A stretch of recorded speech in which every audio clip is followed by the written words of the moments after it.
कि वंदे भारत बस एक दिखावा है, क्योंकि जहां बाकी ट्रेन्स में वेटिंग लिस्ट चल रहा है, लोगों को टिकट्स नहीं मिल रही है, ट्रेनें भरी पड़ी है, जबकि वंदे भारत खाली चल रहा है। अगर मैं हावड़ा से पटना का एग्जाम्पल लूं तो यहाँ दुरंतो एक्सप्रेस, पूर्वा एक्सप्रेस, जनशताब्दी जैसी ट्रेनें चल रही है। इन सब में तो वेटिंग लिस्ट चल रहा है, लेकिन वंदे भारत में 700 प्लस सीट्स खाली है। तो क्या लोग वंदे भारत को इग्नोर कर रहे हैं? क्या हमें ज्यादा वंदे भारत की जरूरत है या फिर नॉर्मल ट्रेन की? तो आइए आज की इस वीडियो में हम समझने की कोशिश करते हैं। वंदे भारत की शुरुआत 15 फरवरी साल 2019 को हुई थी। भारत के प्रधानमंत्री नरेंद्र मोदी ने देश के first semi high speed train Vande Bharat को न्यू दिल्ली से वाराणसी के लिए फ्लैग ऑफ किया था। अपनी पहली जर्नी में 759 किलोमीटर का सफर सिर्फ 8 घंटे में पूरा किया, जिसका एवरेज स्पीड था 95 किलोमीटर पर आवर, जो 15% फास्ट था पुराने ट्रेन के मुकाबले। अभी भारत में 160 वंदे भारत चल रहे हैं। वंदे भारत को मेक इन इंडिया के तहत बनाया गया था।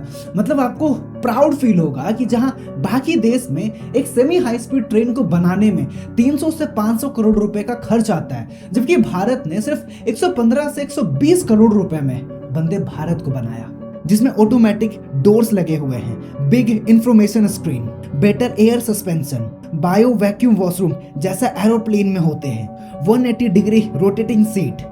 बट इन सब चीजों से हमें क्या फर्क पड़ता है? एक लोअर मिडिल क्लास फैमिली को तो बस इतना चाहिए कि टिकट्स आसानी से मिल जाए, टिकट्स सस्ते हों, ट्रेन टाइम पर चले। बट 6 साल के बाद भी 2025 में ज्यादातर पैसेंजर के लिए कुछ चेंज नहीं हुआ। टिकट्स लेना आज भी उतना ही डिफिकल्ट है, जनरल कोचेस ओवर क्राउडेड हैं। वंदे भारत के आने के बाद तो कुछ तो सही होना था ना। जैसे आप भोपाल इंदौर का ही एग्जाम्पल ले लो, यहाँ 8 से 9 ट्रेन चल रही है जिसमें वंदे भारत भी है। बट वंदे भारत को छोड़कर बाकी सारे ट्रेन में वेटिंग लिस्ट चल रहा है, लोगों को टिकट्स नहीं मिल रहे हैं। लेकिन वंदे भारत में 600 प्लस सीट्स खाली है। भोपाल इंदौर वंदे भारत में सिर्फ 29% सीट्स ही फिल हुई। मतलब अगर वंदे भारत में 100 सीट्स है तो सिर्फ 29 पैसेंजर ही आए, और रिटर्न जर्नी में तो ये रेट और काफी ज्यादा कम है, सिर्फ 21%। रेडिट पर एक यूजर ने लिखा कि वंदे भारत आधी खाली है, लेकिन हमारे रेलवे मिनिस्टर कहते हैं कि वंदे भारत का ऑक्यूपेंसी रेट 95 to 100% है। अभी कुछ टाइम पहले वाराणसी से खजूरों के लिए वंदे भारत स्टार्ट हुआ, उसमें 300 प्लस सीट्स खाली रही। ऐसे आपको कई सारे इंसिडेंट दिख जाएंगे जहां पर लोग वंदे भारत की बजाय नॉर्मल ट्रेन में सफर कर रहे हैं। तो इसका मतलब ये बिल्कुल भी नहीं है कि वंदे भारत के सारे ही ट्रेन खाली चल रही है। दिल्ली से वाराणसी, मुंबई से अहमदाबाद, मैसूर में जब वंदे भारत स्टार्ट हुआ ना बेंगलुरु वाले रूट में, तो लोगों ने शताब्दी से ज्यादा वंदे भारत को रिस्पॉन्स दिया। तो हाँ, कुछ रूट्स में अच्छे रिस्पॉन्स मिल रहे हैं। सुधांशु मानी जो रेलवे इंजीनियर हैं, उन्होंने अपना योगदान वंदे भारत के डेवलपमेंट में भी दिया है। वो कहते हैं 35 वंदे भारत रूट में 20 बढ़िया परफॉर्म कर रहे हैं, लेकिन करीबन 6 रूट बिल्कुल फ्लॉप है। वजह सिंपल है, वहां पैसेंजर कम है, लेकिन पॉलिटिकल प्रेशर की वजह से वहां पर वंदे भारत स्टार्ट किया गया। मानी का कहना है कि वंदे भारत वहीं चलनी चाहिए जहां पर जेन्युइन डिमांड हो। वो ये भी कहते हैं कि वंदे भारत का फेयर कम करना कोई सोल्यूशन नहीं है, क्योंकि जो वंदे भारत है वो एक हाई कॉस्ट ट्रेन है जिसमें लोगों को प्रीमियम सर्विसेज दी जाती है, जैसे हवाई जहाज में लोगों को मिलता है। पता है मुझे क्या लगता है कि प्रॉब्लम ट्रेन नहीं है और ना ही उसका ज्यादा किराया है, प्रॉब्लम है कछुए की स्पीड। जब 1969 में फर्स्ट राजधानी एक्सप्रेस लॉन्च हुआ था ना, तो उसका एवरेज स्पीड था 84 किलोमीटर पर आवर और टॉप स्पीड 120 किलोमीटर, और आज लगभग 56 साल हो गए हैं। क्योंकि प्रॉब्लम ट्रेन है ही नहीं, प्रॉब्लम है पटरियां, प्रॉब्लम है सिग्नल्स।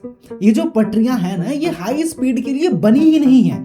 जो हाई स्पीड ट्रेन होते हैं ना, जो 300-400 की स्पीड पर चलते हैं, वो जो ट्रेन्स होती है ना, उनका एक अलग कॉरिडोर बनाया जाता है, उनकी पटरियां अलग होती है, वो 300 से 400 की स्पीड झेल सकते हैं।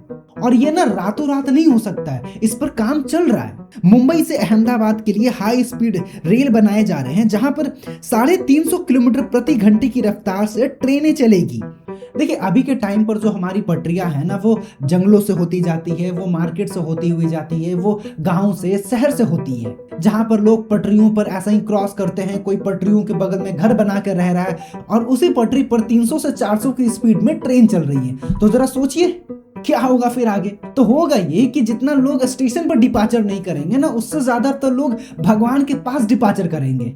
भले वंदे भारत प्लेन के जैसा सर्विसेज दे रहा है, लेकिन जब तक इसकी स्पीड नहीं बढ़ेगी ना, जब तक इसका कुछ नहीं होने वाला है। जब तक अच्छे ट्रैक्स नहीं बनेंगे, जब तक अच्छे सिग्नल्स नहीं होंगे, जब तक कुछ नहीं होने वाला। और हाँ, हम इस बात को भी नजरअंदाज नहीं कर सकते कि हमने मेक इन इंडिया के तहत इतना अच्छा ट्रेन बनाया है। देखिए वंदे भारत खुद तो स्ट्रगल कर ही रहा है और साथ में दूसरे ट्रेन को भी स्ट्रगल करा रहा है। मतलब बताता हूँ कैसे।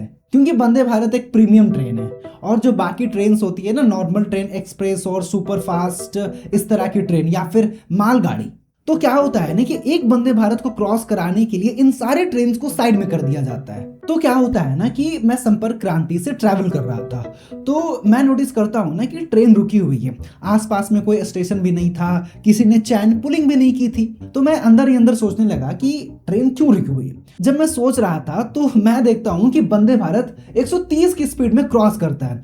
तब मुझे समझ में आया कि ये ट्रेन तो 20 मिनट से वंदे भारत के लिए रुकी हुई है, क्योंकि on an average Vande Bharat भी उतनी ही स्पीड से चलती है जितना संपर्क क्रांति। और क्योंकि वंदे भारत 1 से 1.5 घंटा पहले इसलिए पहुंच जाती है क्योंकि उसे फर्स्ट प्रायोरिटी में रखा जाता है और उसके स्टेशन काफी ज्यादा कम होते हैं। देखिए लोग तो बस इतना ही चाहते हैं ना, मैं तो देखता हूँ यार कि ज्यादातर लोग खड़े होकर ही ट्रैवल करते हैं। वो बस इतना चाहते हैं कि बस उन्हें एक टिकट कंफर्म मिल जाए कि वो अपने सीट पर बैठकर ट्रैवल कर सके।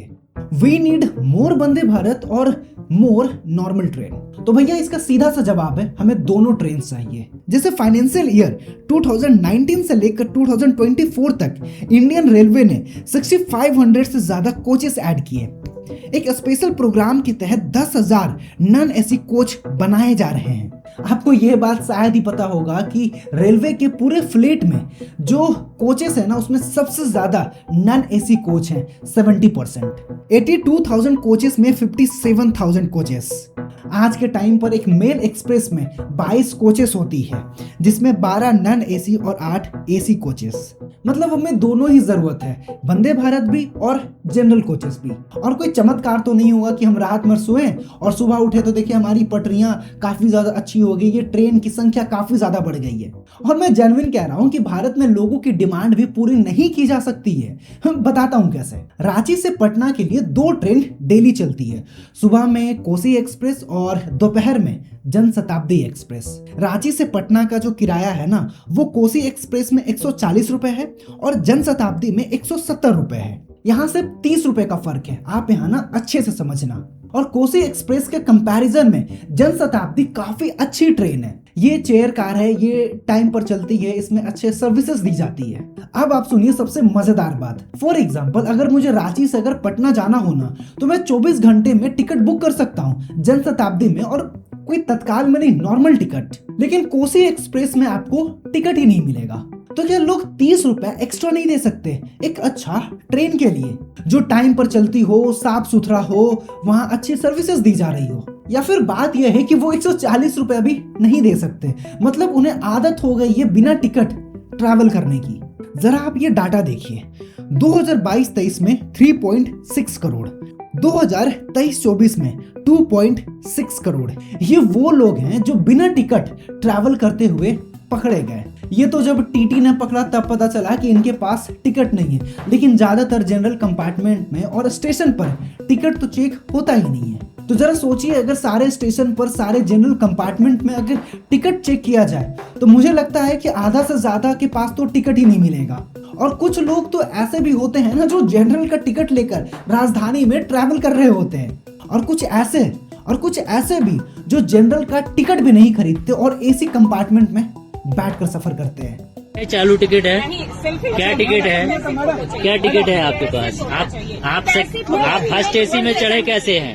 आप फर्स्ट एसी में चढ़े कैसे हैं? फर्स्ट एसी में किससे चढ़े आप? नहीं, आप चढ़े कैसे फर्स्ट एसी में, बताइए। बिना टिकट आप कैसे चढ़े हैं? हाँ, अगर हम इन लोगों को सेंट्रल में रखकर अगर हम वंदे भारत का अगर कंपैरिजन कर रहे हैं तो फिर इसका ना कोई तुक नहीं बनता।